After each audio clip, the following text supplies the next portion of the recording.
இப்போது பட்டாணி உருளைக்கிழங்கு வறுவல் நம்ம செய்ய போகிறோம். அதுக்கு தேவையான பொருட்கள்: வெங்காயம் 1, தக்காளி பெரிசு 1, இஞ்சி பூண்டு 4 பீஸ் கட் பண்ணி அதை இடித்து வச்சுருக்கிறேன்.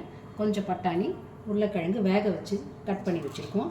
ரொம்ப வெந்தாலும் உங்களுக்கு அது ரொம்ப குழன்னு ஆகிடும். ஸோ கொஞ்சம் ஒரு 3/4 வேக்காட்டுக்கு வச்சுட்டு தோல் எடுத்து வச்சுருக்கேன். இப்போ இது எப்படி செய்கிறதுன்னு பார்த்துடலாம்.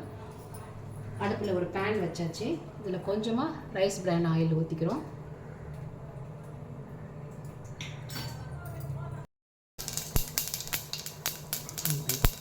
கடுகு வெடிச்சிருச்சு. இப்போ இது கூட கொஞ்சம் சீரகம், கொஞ்சமாக சோம்பு ஆட் பண்ணிக்கலாம். டீயை குறைச்சிருங்க, டக்குன்னு எல்லாம் செவந்துடும். இப்போ நம்ம நறுக்கி வச்ச வெங்காயத்தை சேர்த்துக்கலாம்.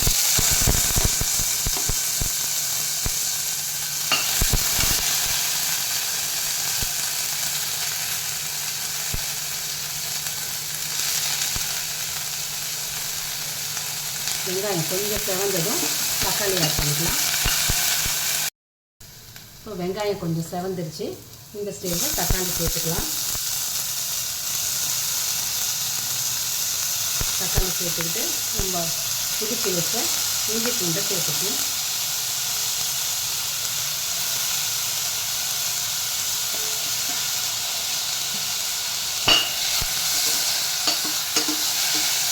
நல்லா கலந்து விட்டுட்டு இது கூட கொஞ்சமாக உப்பு போட்டுக்கலாம். அப்போ தான் சீக்கிரம் வதங்கும். உப்புலாம் தேவையான அளவு போட்டுக்கோங்க. ஒரு தக்காளி வெங்காயம் சேர்த்திங்கன்னா அதுக்கேற்ற உப்பு, 2 வெங்காயம் தக்காளி சேர்த்திங்கன்னா அதுக்கேற்ற உப்பு சேர்த்துக்கலாம். தக்காளி கொஞ்சம் வதங்கினதும் மற்ற மசாலா ஆட் பண்ணிக்கலாம். கொஞ்சம் நேரம் வதங்கிட்டோம்.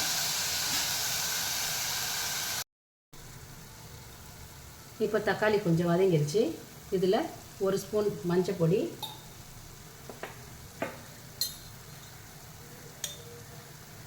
1 ஸ்பூன் சாம்பார் பொடி,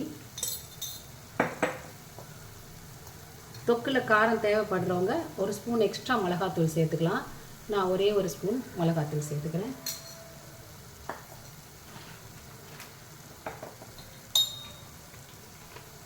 ஒரு ஸ்பூன் தனியா பொடி சேர்த்துக்கலாம். சேர்த்துட்டு நல்லா கலந்து விட்டுக்கலாம்.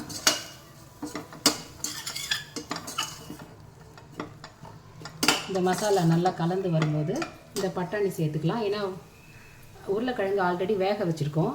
ஸோ இதை நம்ம அப்படியே சேர்த்துக்கலாம். இது பச்சை பட்டாணி தான் இல்லை, நீங்கள் ட்ரை பட்டாணி கூட ஊற வச்சு நம்ம பொட்டேட்டோ வேக வச்ச மாதிரி வேக வச்சு ஒரு விசில் வச்சு எடுத்துகிட்டு நீங்கள் அதோட சேர்த்துக்கலாம். இந்த சீசனில் இது கிடைக்கிறதுனால இதை ஆட் பண்ணியிருக்கோம். சீசனில் கிடைக்காதனால நீங்கள் ட்ரை பட்டாணியை யூஸ் பண்ணிக்கலாம். இது கூட கொஞ்சம் தண்ணி சேர்த்து நம்ம மூடி வச்சிடலாம். கொஞ்சமாக கலந்து விட்டுக்கோங்க. இந்த பட்டாணி கொஞ்சம் வேகட்டும். அதுக்கப்புறமா நம்ம பொட்டேட்டோ ஆட் பண்ணிவிட்டு இறக்க வேண்டியது தான். இது கொஞ்சம் கொதி வரட்டும்.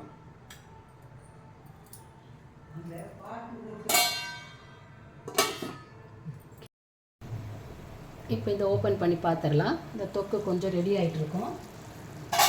பட்டாணி கொஞ்சம் அரை வேக்காட்டில் இருக்குது. அரை வேக்காட்டில் இருக்குது. கொஞ்சம் இந்த மேல் தோல்லாம் சுருங்கி இருக்குது. இந்த ஸ்டேஜில் நம்ம இந்த பொட்டேட்டோவை ஆட் பண்ணிக்கலாம். ஏன்னா அப்போ தான் நமக்கு உப்பு காரம் ஒன்று போல் சேர்ந்து வரும். கொஞ்சம் அந்த ஈரம் இருக்கும்போதே நம்ம இதை இப்போது இந்த தொக்கு ரெடி ஆகிட்டுருக்கோம். நம்ம இதை ஓப்பன் பண்ணி பார்த்துருவோம். எல்லாம் ஒன்றோட ஒன்று சேர்ந்து நல்லா செவந்து வந்திருக்கு. அடி பிடிக்கல.